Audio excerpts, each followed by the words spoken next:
నీతా అంబానీ తాగే tea cup దగ్గర నుంచి వేసుకునే డ్రెస్, వాడే ఫోన్ వరకు ఈమె లైఫ్ స్టైల్లో ప్రతి ఒక్క వస్తువు విలువ వందల కోట్లు. ఒక్కరోజు ఈమె చేసే ఖర్చు, అనుభవించే విలాసాలు చూస్తే సామాన్యుల ఊహకు కూడా అందవు.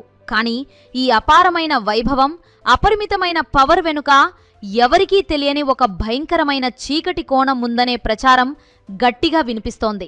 అవును, ఈ మేడం దెబ్బకు దేశంలో ఎంతో మంది పవర్ఫుల్ సెలబ్రిటీల జీవితాలు, కెరీర్లు నాశనమైపోయాయని, అందుకే బాలీవుడ్ టాప్ ఖాన్లు సైతం ఈమె ముందు హద్దులు దాటకుండా వణికిపోతుంటారని సోషల్ మీడియా టాక్. అయితే నీతా అంబానీ కారణంగానే liquor king Vijay Mallya business సామ్రాజ్యం కూలిపోయి దేశం విడిచి పారిపోవాల్సి వచ్చిందా? అంబానీ కుటుంబం రెండుగా చీలిపోవడానికి కూడా నీతానే కారణమా? Nita Ambani luxury life style వెనుక ఉన్న అసలు నిజాలేంటి? ఒకప్పుడు కేవలం 800 రూపాయల జీతానికి స్కూల్ టీచర్గా పనిచేసిన ఒక సాధారణమైన అమ్మాయి నేడు అంబానీ సామ్రాజ్యాన్ని శాసించే మహారాణిగా ఎలా మారింది అనే ఎన్నో ఇంట్రెస్టింగ్ విషయాల గురించి ఈ వీడియోలో మీకు డీటెయిల్గా చెప్పబోతున్నాను. ఎక్కడా స్కిప్ చేయకుండా చివరి వరకు చూడండి. రవీంద్ర దలాల్ మరియు పూర్ణిమ దలాల్ దంపతులకు నీతా 1963 నవంబర్ 1వ తేదీన ముంబైలో ఒక మధ్యతరగతి గుజరాతీ కుటుంబంలో జన్మించారు. ఆమె తండ్రి ఆదిత్య బిర్లా గ్రూప్ కంపెనీలో ఒక సాధారణ సేల్స్ ఎగ్జిక్యూటివ్గా పనిచేసేవారు. తల్లి గృహిణిగా ఉండేవారు. నీతాకు ఒక చెల్లెలు మమతా దలాల్ కూడా ఉన్నారు. చిన్నప్పటినుంచే నీతాకు శాస్త్రీయ నృత్యం అంటే, ముఖ్యంగా భరతనాట్యం అంటే ప్రాణం. ఆమెలోని ఆసక్తిని గమనించిన తల్లి నీతాకు కేవలం 6 ఏళ్ల వయసు నుంచే నాట్యంలో శిక్షణ ఇప్పించారు. చదువులో కూడా ఆమె ఎప్పుడూ ముందే ఉండేవారు. ముంబైలోని రోజ్ మాన్సూర్ ఇంటర్నేషనల్ స్కూల్లో విద్యాభ్యాసం పూర్తి చేసిన తర్వాత నర్సింహన్జీ డిగ్రీ కాలేజ్లో బీకాం పట్టా పొందారు. అయితే ఆమెకు ఒక మంచి టీచర్ అవ్వాలనే లక్ష్యం ఉండేది. అందుకే డిగ్రీ తర్వాత ఒక ప్రైవేట్ స్కూల్లో కేవలం 800 రూపాయల జీతానికి టీచర్గా చేరారు. అలా ఒకవైపు పాఠాలు చెబుతూనే మరోవైపు తన నాట్య ప్రదర్శనలను కొనసాగించేవారు. అయితే విధి ఆమె కోసం ఒక పెద్ద ప్లాన్ వేసింది. ఒకసారి ముంబైలో గుజరాతీ కల్చరల్ ప్రోగ్రామ్స్ ఆధ్వర్యంలో నవరాత్రి వేడుకలు జరిగాయి. ఆ వేడుకల్లో నీతా ఇచ్చిన భరతనాట్య ప్రదర్శన చూసి ధీరుభాయ్ అంబానీ మంత్రముగ్ధులయ్యారు. ఆమె నాట్యంలో ఉన్న లయ, ఆమె ముఖంలో ఉన్న తేజస్సు చూసి ఈ అమ్మాయిలో భారతీయ సంస్కృతి ఉట్టిపడుతోంది, మా ఇంటికి ఇలాంటి కోడలే కావాలి అని ఆయన అప్పుడే నిర్ణయించుకున్నారు. వెంటనే నిర్వాహకుల ద్వారా ఆమె కుటుంబ వివరాలు, ఫోన్ నంబర్ సేకరించారు. మరుసటి రోజే ధీరుభాయ్ స్వయంగా నీతా ఇంటికి ఫోన్ చేశారు. అటువైపు నుంచి ఫోన్ ఎత్తిన నీతాకు నేను ధీరుభాయ్ అంబానీని మాట్లాడుతున్నాను అని వినిపించింది. కానీ ఆమె నమ్మలేదు. ఎవరో ఆట పట్టిస్తున్నారనుకుని, అవునా, అయితే నేను క్వీన్ ఎలిజబెత్ని లేదా ఎలిజబెత్ టేలర్ని మాట్లాడుతున్నాను అని కోపంతో ఫోన్ పెట్టేసింది. మళ్లీ ఫోన్ రావడంతో ఈసారి ఆమె తండ్రి ఎత్తారు. ఆయన ధీరుభాయ్ గొంతురు గుర్తుపట్టి ఆయన చెప్పింది విని ఆశ్చర్యపోయారు. అలా అంబానీ ఆఫీస్లో జరిగిన మొదటి సమావేశం నీతా జీవితాన్ని మలుపు తిప్పింది. ధీరుభాయ్ అంబానీ నీతాని చదువు, అలవాట్లు, వంట నైపుణ్యం గురించి ఆరా తీశారు.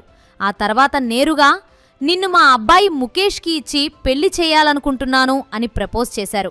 ఇది విన్న తండ్రి కూతుళ్ళిద్దరూ షాక్కు గురయ్యారు.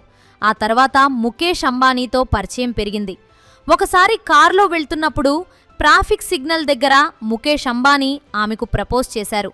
నువ్వు సమాధానం చెప్పే వరకు కారు కదిలించను అని ఆయన పట్టుబట్టడంతో వెనుక నుంచి హారన్ల గోల మధ్య నీతా ఎస్ చెప్పారు. అలా 1985 మార్చి 8వ తేదీన వీరి వివాహం అంగరంగ వైభవంగా జరిగింది. అయితే పెళ్లయ్యాక ఆమె జీవితం పోలబాట ఏమీ సాగలేదు. వారికి పెళ్లైన కొన్ని ఏళ్ల వరకు సంతానం కలగలేదు. వైద్య పరీక్షలు చేయించుకుంటే సహజ పద్ధతిలో తల్లి కాలేవని డాక్టర్లు తేల్చి చెప్పారు. ఇది ఆ కుటుంబాన్ని ఎంతగానో కుంగదీసింది. కానీ పట్టుదల వదలని నీతా ఐవీఎఫ్ పద్ధతి ద్వారా 1991లో ఈషా మరియు ఆకాష్ అనే కవరలకు జన్మనిచ్చారు. ఆ తర్వాత 1995లో అనంత్ అంబానీకి జన్మనిచ్చారు. ఇక్కడ ఒక ఆసక్తికరమైన విషయం ఏమిటంటే నీతా అంబానీ కేవలం ఇంటికే పరిమితం కాలేదు. అంబానీ కుటుంబంలో వచ్చిన విభేదాల్లో కూడా ఆమె పాత్ర ఉందని కొందరు అంటుంటారు. ధీరుభాయ్ అంబానీ మరణం తర్వాత ముఖేష్ మరియు అనిల్ అంబానీల మధ్య ఆస్తి గొడవలు మొదలయ్యాయి. ఈ గొడవలకు నీతా అంబానీ మరియు అనిల్ భార్య టీనా అంబానీ మధ్య ఉన్న మనస్పర్ధలే కారణమని టాకుంది. నిజానికి అనిల్ అంబానీ తన చెల్లెలు మమతా దలాల్ని పెళ్లి చేసుకోవాలని నీతా ఆశించారట. కాని అనిల్ బాలీవుడ్ హీరోయిన్ టీనాని ప్రేమించి పెళ్లి చేసుకున్నారు. ఇది కుటుంబంలో కొంత చిచ్చు పెట్టింది. చివరికి వారి తల్లి కోకిలాబెన్ జోక్యం చేసుకుని వ్యాపారాలను రెండుగా విభజించాల్సి వచ్చింది. ఆ తర్వాతే నీతా అంబానీ మరింత పవర్ఫుల్గా ఎదిగారు. ఇక నీతా అంబానీ లైఫ్ స్టైల్ గురించి మాట్లాడితే అది సామాన్యులకు ఊహకందని స్థాయిలో ఉంటుంది.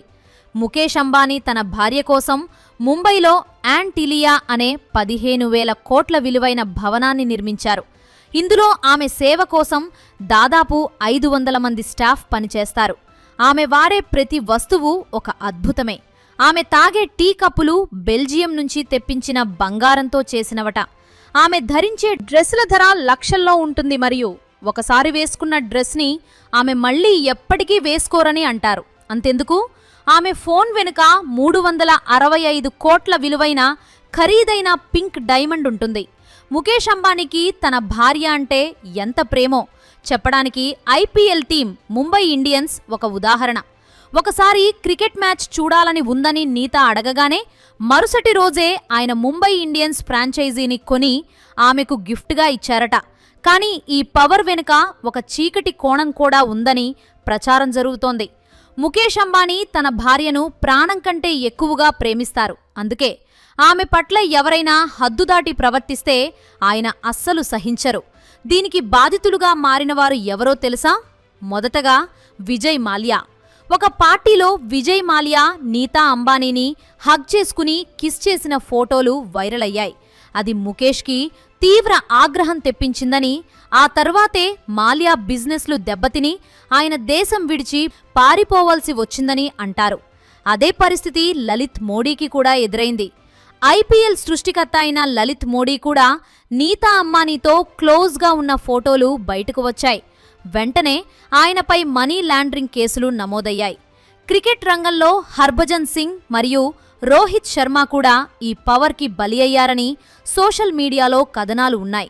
ఒకసారి ముంబై ఇండియన్స్ గెలిచిన ఆనందంలో హర్భజన్ సింగ్ నీతా అంబానీని ఎత్తి తిప్పారు. ఆ తర్వాత సీజన్లోనే ఆయనను టీం నుంచి తీసేయడమే కాకుండా ఆయన కెరీర్ నిదానంగా ముగిసిపోయేలా చేశారని చెబుతారు. ఇక మన హిట్ మ్యాన్ రోహిత్ శర్మ విషయానికి వస్తే హర్భజన్ చేసిన తప్పునే ఆయన కూడా ఎగతాళిగా చేశారట. 5 ట్రోఫీలు అందించిన కెప్టెన్ అని కూడా చూడకుండా ఆయన్ని కెప్టెన్సీ నుంచి పక్కన పెట్టడం వెనుక ఉన్న అసలు కారణం ఇదేనని చాలామంది నమ్ముతారు.